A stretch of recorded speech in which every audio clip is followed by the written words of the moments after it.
Right, this house in Auburn, Washington is listed at $550,000, and we're going to be talking about what it would look like to buy this house if you have $70,000 saved up. But the challenge with that is that if you have $70,000, you'll be able to put a down payment down, but it's not going to be a large down payment, so you're still going to end up with a monthly payment of around $4,000 if you just put all that money towards the down payment and your closing costs. So we're going to look at a way to use some of that cash to reduce the monthly payment differently. So we're going to look at two different quotes. One where you just put all of that towards the down payment and closing costs, and one where you use it a little bit differently in order to reduce that monthly payment and hopefully qualify, maybe enable you to qualify for that mortgage if you don't quite have the income to qualify for the original quote, or just to be able to be more comfortable with the monthly payment. So we'll look at two different quotes on this house. These are real quotes. My name is Landon Buto. I work with a local mortgage company, Cleveland Street Mortgage, based in Bothell, Washington. So these are real quotes on the house. They're not exact numbers. It's not an advertisement for the rates you're going to be getting, but hopefully it'll give you a better sense of what your numbers will look like than just an online mortgage calculator, and hopefully it'll give you an idea of the reasoning behind the numbers as well. So let's go ahead and look at these two quotes on this house. So here are the two quotes, and you can see some of the initial numbers pretty quickly. One scenario is where we are putting 10% down, and one scenario is where we are putting 5% down and using the rest of that money towards points, which are basically a way to reduce your interest rate. It's an upfront fee that you can pay to reduce your interest rate. So we'll talk about those numbers in just a second, but real quick, a few of the assumptions that I made in order to create the quote, because your pricing, your interest rate, all that is dependent on more than just what your down payment is. It's dependent on several factors. I'm not going to touch on all of them here, but some of the key ones are your credit score. I used a credit score of 740. And then I also assume that you are a first-time home buyer, which in this case was impactful because we are putting less than 20% down, which means that you have to pay mortgage insurance. And mortgage insurance can vary based on a lot of factors. That's this component right here. But one way that sometimes gets you reduced mortgage insurance is if you are a first-time home buyer, you can qualify for certain loan programs that you wouldn't qualify for otherwise that offer lower mortgage insurance. So I am assuming you are a first-time home buyer. If you're not, the only difference would be, the primary difference in this case would be that you wouldn't qualify for the specific loan program that I'm using here, which means your mortgage insurance might be slightly higher. So that's the impact there. So those are the key assumptions behind this. And then here are the two different quotes that we're looking at. I'm going to walk through them in 1 second. I'll walk through all the components in 1 second, but I want to start here and just show you how the concept that I talked about using points. So at the bottom you can see that this is the cash to close, estimated cash to close, all the cash you're going to have to bring all into the deal. That's your down payment and then any other closing costs you're going to have. And you can see both of them are right around $70,000. This one is the 5% down scenario, which is $69,695, and then this is the 10% down scenario, which is $68,851. That's your closing costs plus your down payment.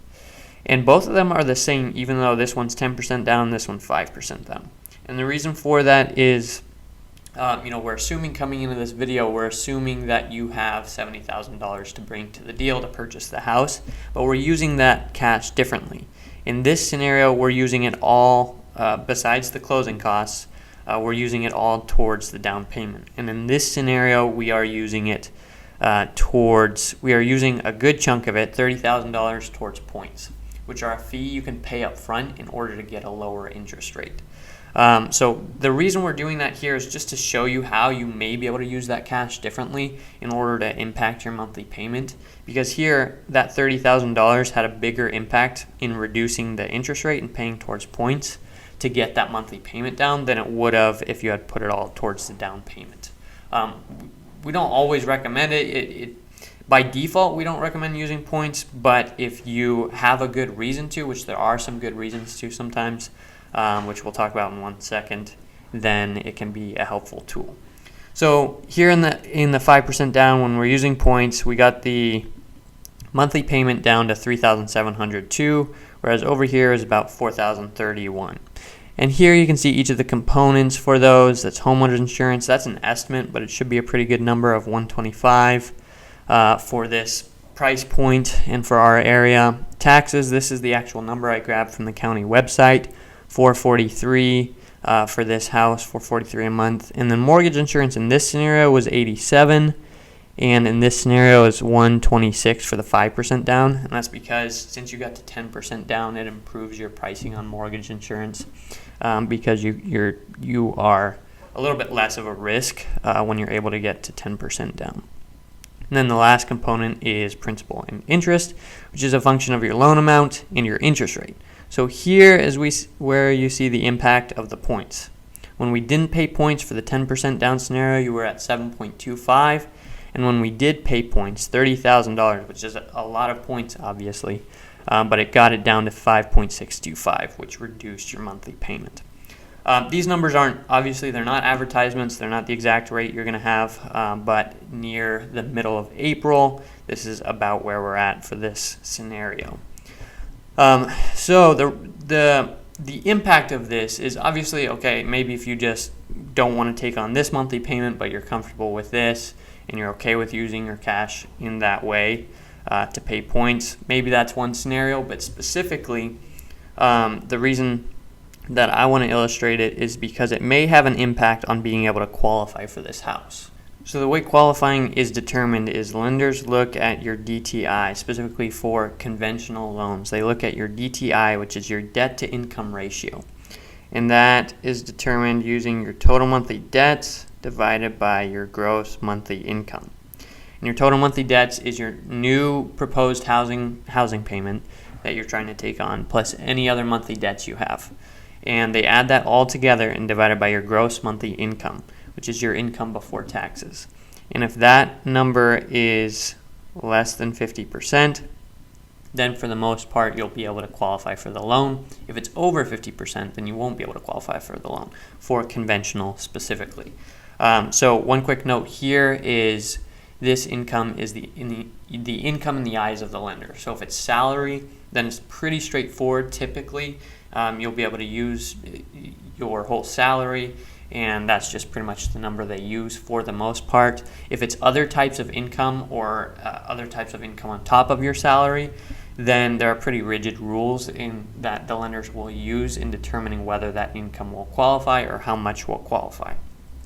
But if that's the case, if this number, if your total monthly debts needs to be less than 50% of your gross monthly income, then let's look at what it would take to qualify for these two loans. And I'm going to assume you have no other debts. If you have other debts, you'd have to add those debts, those monthly debts, to this number here, and then just divide it by your gross monthly income, and that would give you a sense here. But if you have no other debts, then to qualify for, if we just used all the money towards your down payment and didn't pay points, then we'd end up with this scenario here where you have a monthly payment of $4,031. So your total monthly income would have to be $8,062 per month in order to qualify for that.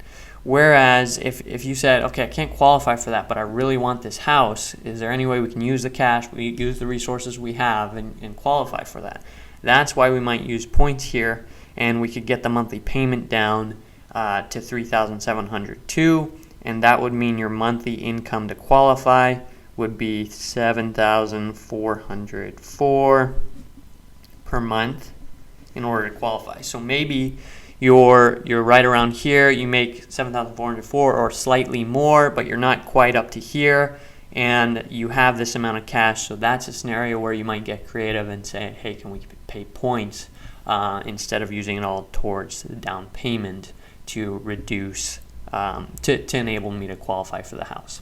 If you want to get a quote on a real house that you are looking at, or get a look at your income and see how much you could qualify for, please do feel free to reach out. We do loans in Washington and Idaho. We're based in Bothell, Washington. You can reach out to us using any of the contact information in the description below. We love doing new loans, so please do reach out.